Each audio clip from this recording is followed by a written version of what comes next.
கமிஷனரை பார்த்து மனு கொடுக்க வந்திருக்கோம்.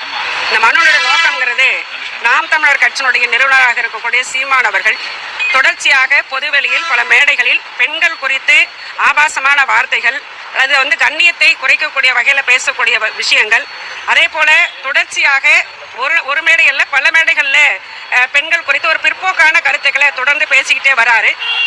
நேற்றைக்கு முந்தின தினம் இங்கே சென்னையில பத்திரிகையாளர் சந்திப்பு நிகழ்ச்சி ஒன்று அவர் நடத்தியிருக்காரு.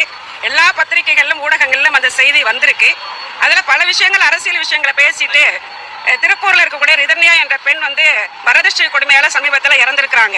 அந்த பெண்ணின் விஷயத்தை சொல்லி மிக மோசமாக அந்த பொண்ணு இறந்திருக்கு, அதுக்கு மாத சங்கங்கள் எங்க போச்சு, பெண்கள் அமைப்புகள் முற்போக்காளர்கள்லாம் எங்க போனாங்க அப்படிங்கிற கேள்வியை கேட்டுட்டு மாத சங்கம் பல விஷயங்களுக்கு போராட்டம் நடத்துற மாத சங்கம் இப்ப என்ன குகையனோ கஞ்சாவும் அடிச்சுட்டு மயக்கத்துல இருக்கிறாங்களா, டாஸ்மார்க் வாங்கி குடிச்சிட்டு படுத்து கிடக்குறாங்களான்னு கேட்டிருக்கிறாரு. மாத சங்கத்தை பத்தி அவர் என்ன நினைச்சான்னு எங்களுக்கு தெரியல.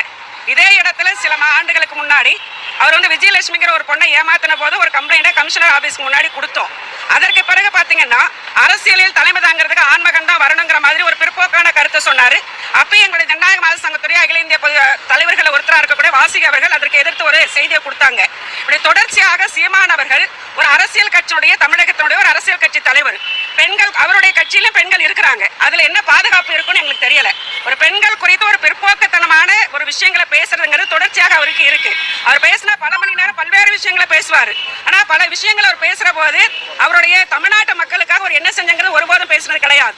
ரிதன்யாவுக்காக மாத சங்கம் எங்க போச்சுன்னு அவர் கேட்டதுல எங்களுக்கு சந்தோஷம் தான். பெண்கள் அமைப்புகள் போராடணும்னு அவர் சொன்னதுல தப்பு இல்லை. நாங்க எங்க இருந்தோம், இறந்த அன்னைக்கு அடுத்த நாள் அந்த பெண்ணுடைய பெற்றோர்களை சந்திப்பதற்கு எங்களுடைய அகில இந்திய மாத சங்கத்துடைய தலைவராக இருக்கிற ராதிகா உள்ளிட்டு அந்த மாவட்டத்தில் இருக்கக்கூடிய மாத சங்க தலைவர்கள் அந்த குடும்பத்தை பார்த்து ஆறுதல் சொன்னாங்க.